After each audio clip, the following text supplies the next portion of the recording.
Car ready చేయపోబే. మన పెళ్లి విషయం అయ్యగారితో కార్లో వెళ్ళేప్పుడు చెప్తాను.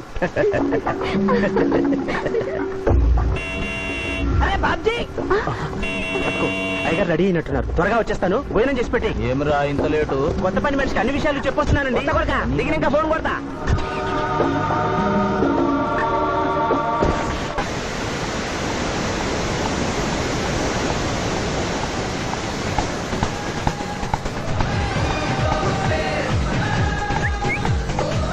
బ్యాక్ నుంచి కూడా మస్తుగున్నావు.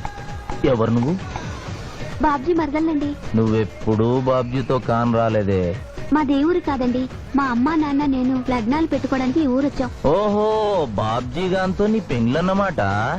అవునండి, మీ వంట మనిషి మానేసింది కదా, మీతో చెప్పి పని కుదురుస్తానురా అని మా బావ చెప్తే వచ్చాను. కాఫీ కలపమంటారా? మరేం తీసుకుంటారు? నేనేమడిగితే అది ఇస్తావా?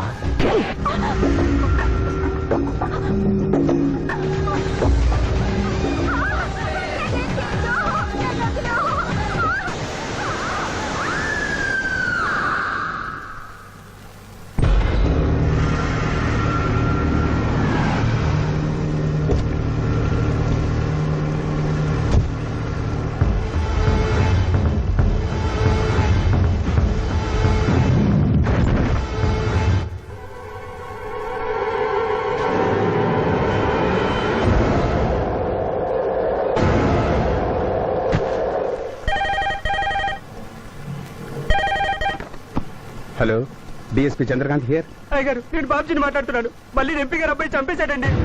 నువ్వేం భయపడదు, నేను వస్తున్నా. రాములమ్మ, నీ కొడుకు ఎంపీ నర్సింగ్ ఇంటర్గా పనిచేస్తోంది. అవునయ్యా, ఏం జరిగింది బాబు? ఏడుకొండల స్వామి, వెంకటేశ్వర స్వామి, గోవింద, నారాయణ, పద్మనాభ, జలజనాయన, వైకుంఠవాస, ఆపద్బాంధవ, అనాథరక్షక, గోవింద గోవింద గోవింద గోవింద. అమ్మ కడుపులోంచి వచ్చినప్పుడు ఒంటి మీద వస్త్రం లేదు, మట్టిలో కలిసిపోయేటప్పుడు ఒళ్ళే ఉండదు. ఈ నిజం తెలిసి పాపిష్టి జన్మనిత్తాం కాబట్టి కక్కుర్తి. కొందరికి డబ్బు కక్కుర్తి, కొందరికి పదవి కక్కుర్తి. ఫైనల్ గా మానవుడికి నా సుఖం హై, నా శాంతి హై. నా సుఖం హై, నా శాంతి హై. వెంకటరమణ, ఈ సంగతి మనుషులందరికీ తెలిసిన డబ్బు సంపాదించడానికి నలజ్జా హై, నసిగ్గు హై. నలజ్జా హై, నసిగ్గు హై. ఎందుకురా కొన్ని మాటలే రిపీట్ చేస్తున్నావు? జీవం అంతా ఈ మాటల్లోనే ఉంది జూనియర్, అందుకే నెమరేసుకుని జీర్ణం చేసుకుంటున్నాను. స్కూల్లో సీనియర్వి కదా అని చనువిచ్చ, సంకెక్కు, మోస్తా, తలకెక్కావనుకో తోస్తా. అవును, అక్కేదిరా? స్కూల్కి వెళ్ళింది. ఓ, ట్రైన్కి ఎవరైనా వచ్చారా? ఎంపీ నర్సింగ్ అంట కూర్చున్నాడు. ఎంపీ నరసింగ? ఒరే సన్నాసి, అది పెద్ద సౌండ్ పార్టీరా. పద పద పద. నమస్తే నరసింగ, ఏమిటి ఇలా వచ్చారు? ఏముంది, మొన్ననేగా ఎంపీ అయ్యాడు. రిగ్గింగ్ చేసి ఎలక్షన్ అన్నికని ఎవడో పిటిషన్ పెట్టుంటాడు, అందుకని మన ఇంట్లో బాదం పెట్టాడు. కాఫీ తీసుకుంటారా, టీ తీసుకుంటారా? విస్కీ తాగుతాడు. ఏంటి పొద్దునేనా? మధ్యాహ్నం కూడా గదే తాగుతాడు బై. అంటే రాత్రి మౌళ్ళు ఇదే పని మీద ఉంటాడా? అసలు ఇది ఎవడు? ఏమనుకోవద్దనా, కొంచెం ఎక్స్ట్రాగా మాట్లాడుతుంటాడు. స్కూల్లో నా సీనియర్. అచ్చా, అరే మాదిరా, ఇగో తాంబూలమే పెట్టిస్తున్నా, 2 లక్షల రూపాయలు అడ్వాన్స్. ఏమిటి కేసు? నా కొడుకు ఒక పోరి మీద మోజుబడి రేప్ చేసి అరెస్ట్ అయ్యిండు. ఇదే ఫస్ట్ టైమా? లే, బీపీ పెరిగి మర్డర్ చేసి అరెస్ట్ అయ్యాడు, అది first time. That's all mister justice. Mister Shivaji, prosecution argument record అయింది. ముద్దాయిని మీరు క్రాస్ ఎగ్జామినేషన్ చేయండి. ఏమిటి, కేసు గెలిపించమని దేవుని ప్రార్థిస్తున్నారా? లేదు మిస్టర్ జస్టిస్, లాయర్ గా నన్నెందుకు పుట్టించావురా భగవంతుడా అని ఘోషిస్తున్నా. అంత కష్టం ఏమొచ్చిందయ్యా నీకు? ఏం చేయమంటారు మిస్టర్ జస్టిస్?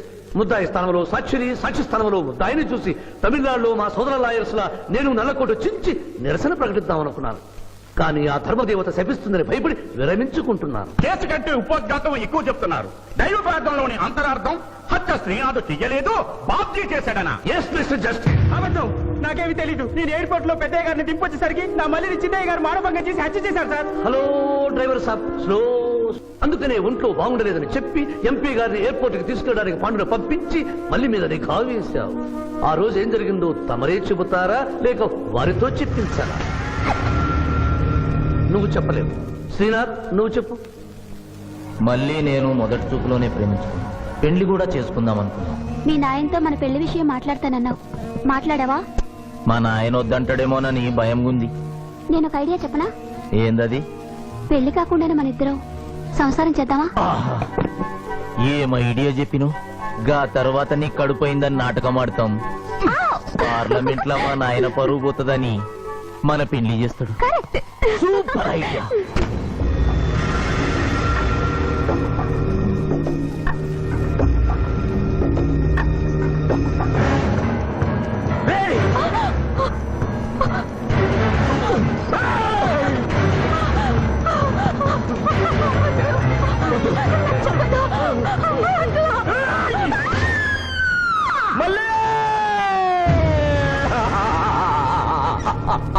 వద్దు వద్దు వద్దు అని ఎంత అరుస్తున్నా నా మల్లిని సార్ పొడిచి చంపేశాడు సార్. పొడిచి చంపేశాడు సార్. అయ్యా ఇదంతా కట్టు కదా. మీరు చెప్పదలుచుకున్నది బోన్లోకి వచ్చి చెప్పండి. నమస్కారం అమ్మా. నిరుపేద లక్ష్మిలాగా కళకళలాడిపోతోంది మొహం. ఇతను నీకేమవుతాడు? నా కొడుకయ్యా. ఓహో, తమరి భర్త గారు ఎక్కడున్నారు? మొహాన ఇంత బొట్టుంది, మెడలో తాడి బొట్టుంది. అడగకూడని ప్రశ్న అడిగినట్లు ఫేస్ అలా పెట్టే వింటమ్మా. కోర్టులో నమౌనో హై నసిగ్గు హై, రెండు కుదరవు హై. చెప్పమ్మా. లేరు. పోయారా? మిస్టర్ శివాజీ, ఆమె భర్త ఆమెను వదిలేసి వెళ్ళిపోయాడు. మిస్టర్ జస్టిస్, డీఎస్పీ గారి దగ్గర ఈవిడ కంటే మోర్ ఇన్ఫర్మేషన్ ఉన్నట్లుంది. వారిని బోన్లోకి ప్రవేశపెట్టవలసిందిగా కోరుతున్నాను. గ్రాంటెడ్. ఆమె భర్త ఏమయ్యారు? వదిలేసి వెళ్ళిపోయాడు. ఈ వార్త మీకెలా తెలుసు? అతను మా దగ్గర డ్రైవరు. అతను వేరే అమ్మాయి ముజులో పడి పెళ్లి చేసుకుని వెళ్ళిపోతే రాములమ్మ బిడ్డతో పాటు మా ఇంట్లోనే వంట మనిషిగా ఉండిపోయింది. అసలు మిమ్మల్ని ఆవిడ్ని అనుమానించి అతడు వెళ్ళిపోలేదు కదా? Mister defence lawyer, mind your language. Mister DSP, ఆమెతో మీకు సంబంధం ఉందా అని అడగలేదు. అనుమానించి వెళ్ళిపోలేదు కదా అన్నాను. ఇందులో బూతు లేదు, తాను భూతి ఉంది. కాబట్టి ఇన్ని సంవత్సరాలుగా వంట మనిషిగా, ఇంటి మనిషిగా, ఐ అబ్జెక్ట్ దిస్. పోనీ ఇంటిలో పనిచేసే మనిషిగా ఉంచుకున్నారు. ఉంచుకోవడం ఏమిటి? పోనీ పెట్టుకున్నారు. పెట్టుకోవడం ఏమిటి? ఏదో ఒకటి మీరు చెప్పండి. అపాయింట్ చేసుకున్నాను. తెలుగులో చెప్పండి. ఉద్యోగం ఇచ్చాను. ఆ తర్వాత చదివించారు. చదివించాను, డ్రైవింగ్ నేర్పించాను, లైసెన్స్ ఇప్పించాను. I did this out of sympathy. అదే సింపతితో కేసు నుంచి తొలగించారు. No. ఎస్ మిస్టర్ జస్టిస్, తననే నమ్ముకున్న రాములమ్మ కన్నీరు తొడవడం కోసం హత్య చేసిన బాబ్జీని వదిలేసి శ్రీనాథ్ని అరెస్ట్ చేయడం అన్యాయం కనుక ముద్దాయి శ్రీనాథ్ని నిర్దోషిగా పేర్కొంటూ తననే నమ్ముకున్న అమ్మాయి మరొకరితో కలిసి చూడకూడని పరిస్థితుల్లో కనిపించేసరికి ఆవేశానికి లోనై మల్లిని చంపిన బాబ్జీకి తగిన శిక్ష విధించవలసిందిగా కోర్టు వారిని కోరుతున్నారు.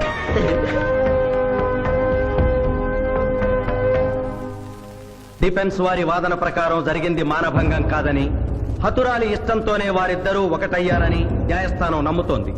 లభించిన సాక్ష్యాధారాల ప్రకారం ఆవేశంతో బాబ్జీయే ఈ హత్య చేశాడని నమ్మి ఐపీసీ 304 సెక్షన్ ప్రకారం అతనికి యావజ్జీవ కారాగార శిక్ష విధించడమైనది.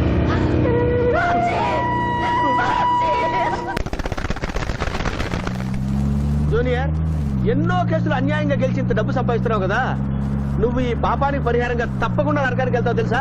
రే, సంపాదించుకున్న పుణ్యం కూడా మనిషిని ఒక్కొక్కసారి అదుపులేదురా. నమ్మటం లేదు కదూ. ఓ చిన్న స్టోరీ చెప్పనా? సర్వవేదాలు చదివిన ఓ పండితుడు ఓ రోజు నదిలో పడవ ప్రయాణం చేస్తూ పడవ నడిపే వాడిని అల్పుడుగా భావించి, నువ్వు వేదాలు చదివేవట్రా అన్నాడంట. చదవలేదు స్వామి అన్నాడట. నీ పావు జీవితం వ్యర్థమైనట్లేని మందలిస్తూ, కనీసం భారత భాగవత రామాయణన్నా చదివేవట్రా అన్నాడు. అది చదవలేదు స్వామి అన్నాడు. ఓరి అక్కుపచ్చి, నీ సగం జీవితం వ్యర్థమైంది అన్నాడు. అంతలో నీటి ప్రవాహం పెరిగి ఆ తాకిడికి ఆ పడవ అటు ఇటు ఊగుతుంది. ప్రమాదం ఊహించిన పడవవాడు, వేదాలు చదివిన సామే తమరికి ఈతొచ్చా అన్నాట. నాకు రాదురా అన్నాడు పండితుడు. అయితే తమరి పూర్తి జీవితం వ్యర్థమైందని పడవవాడు నీటిలోకి దూకి అవతలి గట్టుకు ఈదుకుంటూ వెళ్ళిపోయాడు. ఏదో పొరపాటున ఒక్క మాట అన్నందుకు కారులో తిప్పుతూ ఇన్ని దెబ్బలు కొట్టాలా మహాప్రభు?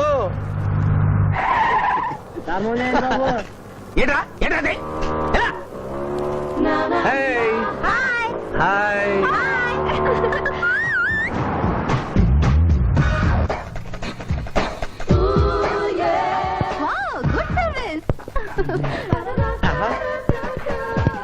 What a shot.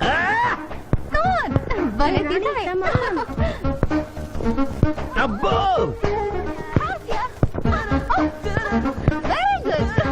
చాలా మందికి తెలియదు గాని పిఠాపురం, డబ్బు తీయకుండా అనుభవించే కాలక్షేపాలు చాలా ఉన్నాయిరా. రోజు ఇలాంటివి తగిలితే నా బోరు హై, నా ఖర్చు హై. ఇదేంటి ఇక్కడ ఉన్నారు? నేను టెన్నిస్ ప్లేయర్ కదబ్బా. ఎవరు ఎక్కడ టెన్నిస్ ఆడుతున్నా నా కళ్ళు జిగిల్ జిగిల్ అని ఆగిపోతాయి. నిజంగా నువ్వు టెన్నిస్ చూస్తున్నావా మావయ్య? వీడి మీద కొట్టు నువ్వేంటమ్మా ఇటు వచ్చావు నువ్వు ఇక్కడ ఉన్నావని చూసి వచ్చా. ఈ రోజు మన ఇంట్లో బొమ్మల కొలు. ఈ బొమ్మల కొలులో పడి మర్చిపోకు. తొందరగా రా. నదారి హై నదోవహై. తప్పదు hello hello hello hello junior, పాప బొమ్మల కొలు అంటే నువ్వు అందాల పోటీ తీసుకొచ్చావండి. పిఠాపురం అందాల పోటీలో నేను జడ్జినన్న సంగతి మర్చిపోయావా? అది ఎట్లా మర్చిపోతావు? డబ్బులు ఇచ్చి మేనేజ్ చేసావు కదా. రేయ్, ఇప్పుడు నేను మిస్ ఆంధ్రగా సెలెక్ట్ చేయబోతున్న పాప దగ్గరికి నువ్వు రాయబారానికి వెళ్ళాలి. Madam, who are you? I myself Pithapuram. So what? అక్కడ నిలబడి ఉన్నాడే ఆయన ఇప్పుడు జరగబోయే అందాల పోటీకి చీఫ్ జడ్జ్. మీరు కొంచెం కోఆపరేట్ చేస్తే మిమ్మల్ని మిస్ ఆంధ్రగా సెలెక్ట్ చేస్తాడు. కోఆపరేషన్ అంటే? ఏం లేదు మేడం, ఆయన అందమైన ఆడపిల్లని చూస్తే వస్తావా అని అడుగుతాడు. మీరు వస్తాను అన్నారనుకోండి, అందాల పోటీకి వచ్చాను కదా అని ఆ టైప్ మనిషిని అనుకుంటున్నారా? Get out. గెట్ అవుట్ అన్నదే నీ ఆఖరి మాట అయితే నువ్వు మిస్ ఆంధ్ర అయి దాని నుంచి మిస్ ఇండియా అయి ఎయిర్ ఇండియాలో మిస్ యూనివర్స్ కాంపిటీషన్ కి వెళ్ళాలనుకున్న నీ కలలు తీరవు. అసలు నిన్ను కాంపిటీషన్ లో పాల్గొనకుండా చేస్తాను. ఇంపాసిబుల్. ఆల్రెడీ నేను ఫైనల్స్ కి వచ్చాను. పురం, ఈ పిల్లకు నా దారి హై, నా గతి. Open the door. Help me.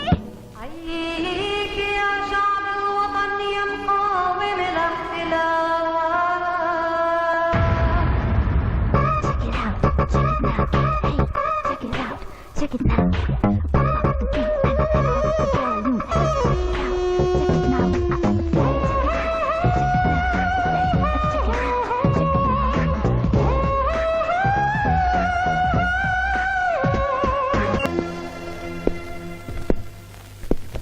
అక్క అక్క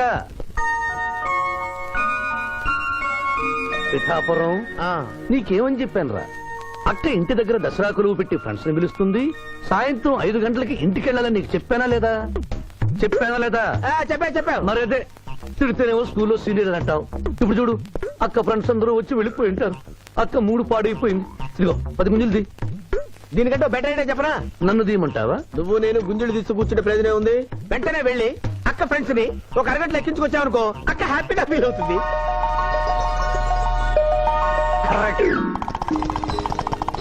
ఇది మా మావయ్య, ఇది మా అత్తయ్య. ఇద్దరికి పెళ్ళైపోయింది. అక్షింతలు వేయండి. Happy marriage life. Thank you. Happy Dasara. Thank you uncle. అత్త బాగుంది. Good selection. Thank you. Thank you మావయ్య. కూర్చో తల్లి. చూడమ్మా, నీ కళల్లో కోపాన్ని కన్నీళ్లను నేను చూడలేనమ్మా. నువ్వెప్పుడూ హ్యాపీగా ఉండాలి.